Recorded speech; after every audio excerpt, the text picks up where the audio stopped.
मातरम, जय हिंद, जय जवान, जय किसान। सच कभी चिंता नहीं और मकड़ा 124 का भी रुकता नहीं। दोस्तों, मैं चौधरी मोहन गुजर और आज फिर आप लोगों के बीच आया हूँ। जैसा कि आप सभी जानते हैं कि हरदा जिले में पिछले अगर 2 महीने की हम बात करें तो लगातार अपराधों का ग्राफ बढ़ता जा रहा है।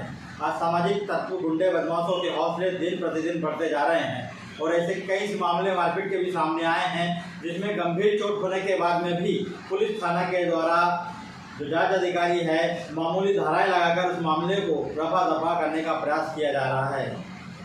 बीते दिनों भी हमने लगातार हरदा जिले के 3 थाना क्षेत्रों की 3 बड़ी घटनाओं के बारे में आपको जानकारी दी और उस मामले में पुलिस की कार्यप्रणाली से आप लोगों को अवगत करवाया। हमने देखा है कि जब प्राणघातक हमले के मामले आते हैं, तो प्राणघातक हमला होता है, ऐसे जब मामले पुलिस थाने में आता है तो पुलिस के द्वारा मामूली सी धाराएं जो हैं उनमें उन अपराधों को केस को दर्ज कर लिया जाता है और ऐसे मामलों में आरोपियों के हौसले बुलंद होते हैं क्योंकि ठोस कार्रवाई नहीं होती। अभी हमने बताया था कि मामला में लगातार 2 से 3 घटनाएं हुई, उसमें कुछ वीडियो भी वायरल हुए और इन वायरल वीडियो के बाद में पुलिस प्रशासन चौकन्ना हुआ और कार्रवाई हुई।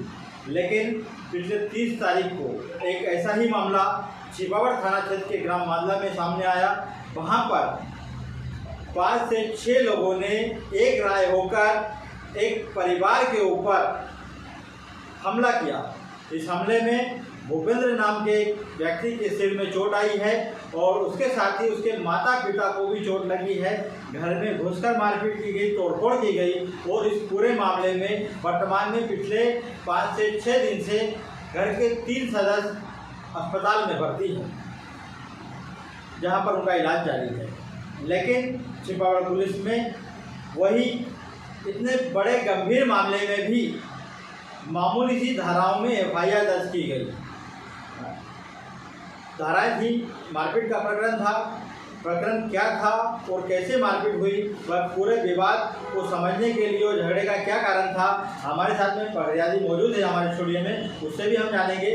लेकिन एक बड़ा सवाल कि आखिर ऐसा क्यों, जब भी कोई पीड़ित व्यक्ति बड़ी उम्मीद के साथ थाने की चौखट जाता है और दरोगा से गुहार लगाता है और वहाँ पर अपने ऊपर जो आपबीती है वह उनको बताता है, लेकिन पुलिस के द्वारा सभी बिंदुओं को बारीकी से नहीं देखा जाता, मामूली सी धाराएं लगाकर उस मामले को रफा दफा किया जाता है। ऐसा ही कुछ हुआ 30 तारीख को, 30 मई 2024 को छिपावड़ थाना क्षेत्र के ग्राम मांदला में मारपीट का एक प्रकरण था। उसमें 5 से 6 लोग एक राय होकर जाते हैं, पीड़ित व्यक्ति को तो मारते ही हैं, उसके साथ में उसके माता पिता को पर भी हमला किया जाता है और इस हमले में जो पीड़ित व्यक्ति है उसके सिर में चोट भी लगी है, माता पिता को भी गंभीर चोट लगी है, माँ एडमिट है और वर्तमान में वह इंदौर या भोपाल बड़े शहर में उनको रेफर करना पड़ेगा क्योंकि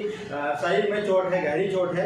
डॉक्टरों ने बाहर जांच का कहा है। हमारे साथ में पीड़ित भूपेंद्र है, जिनके साथ परिवार के साथ मारपीट की घटना हुई थी और पुलिस ने इस मामले में क्या किया। जय भगवान, क्या नाम है आपका?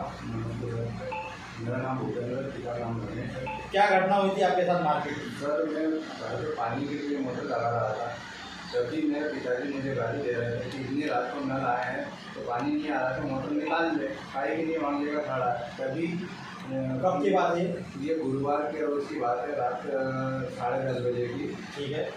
इस पीरियड में उनका झगड़ा चल रहा था तो उन्हें ऐसा लगा कि इनके पिताजी मुझे गाली दे रहे हैं। तब सभी एक राय होकर मेरे घर पर मेरे पिताजी और माताजी अंदर थी, मैं मोटर पानी की लेके बाहर खड़ा हुआ था। कौन लोग आए थे? आर्यन, संतोष, गमरू, पूंजा, लाला और सॉरी उसका नाम, आर्यन का नाम है श्याम सिंह। क्या हुआ था? तो तभी एक राय होकर ये आए, बोले कि आपके पिताजी मुझे गाली दे रहे हैं। तो मेरा कहना ये है कि मेरे पिताजी मुझे गाली बक रहे थे, आपको नहीं बक रहे थे। तो सर वो शराब पिए हुए थे और उस पीरियड में उन्होंने झूमाझटकी करी मेरे साथ में, बोले आप तू ज़्यादा मत बोले नहीं तो तेरे को जान से मार देंगे। इस पीरियड में पीछे से आया श्याम सिंह, पिता संतोष, और इन्होंने मुझे पीछे से लकड़ी मारी जो मेरे सर में चोट है और हॉस्पिटल में भी जाने के बाद में डॉक्टर ने भी मुझे मना किया, बोले तेरे सर में टाँके नहीं लग पाएंगे। तो सर मैं सिर्फ ट्रीटमेंट वैसे ही करवा रहा हूँ।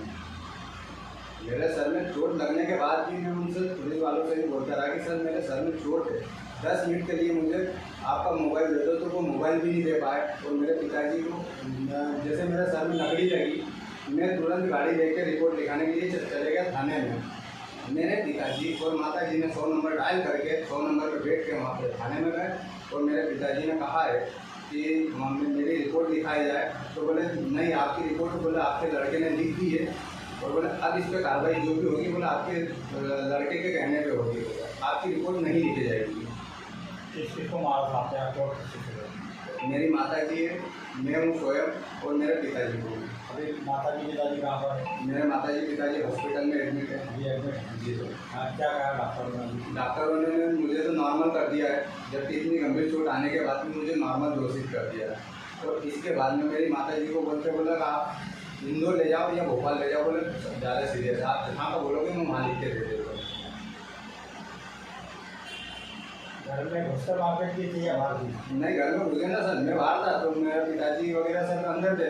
तो पिताजी बोलने लगे अरे बोला गाली गलौज मत करो, बोले यहाँ की जगह तुम रात हो रही, बोला घर पे जाओ।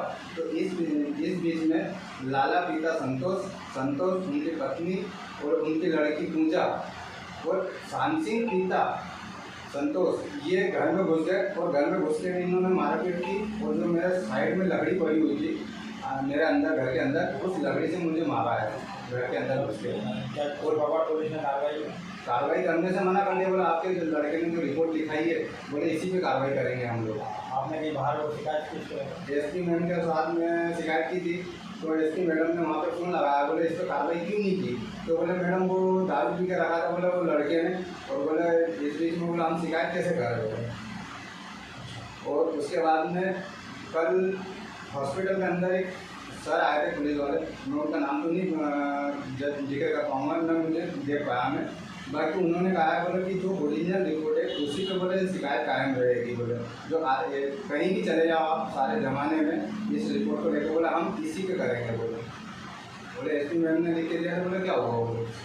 बोला जो ओरिजिनल रिपोर्ट है हम उसी पे करेंगे। बोले क्या चाहते हो आप? सर एक राय होकर मुझे जान से मारने की धमकी भी दे रहे हैं, मेरे साथ में 1 किलोमीटर तक मारने भी गए बोलो। तो सर मैं तो ये अकेला रहता हूँ घर पर, मेरे माता पिता, मैं गाड़ी चलाता हूँ, मैं कहीं भी चले जाऊँगा, मेरे माता पिता उनको जानलेवा हमला करना है, या फिर मेरे साथ में मैं अकेला रहता हूँ, मेरे साथ में जाना है हमला करना। तो मैं सिर्फ इतना ही रिक्वेस्ट करता हूँ सर, एक राय हो के इन्हें कड़ी से कड़ी कार्रवाई की जाए। आपने देखा किस प्रकार भूपेंद्र हमारे साथ में थे और यदि है उनके साथ और ये पूरे परिवार के साथ मारपीट की घटना को अंजाम दिया गया 5 से 6 लोगों ने। और पुलिस के द्वारा जो धाराएं लगाई गई है वह धारा 294, 323, 506 लगाई गई है और अपराध पंजीबद्ध किया गया है। भूपेंद्र का कहना है कि मेरे साथ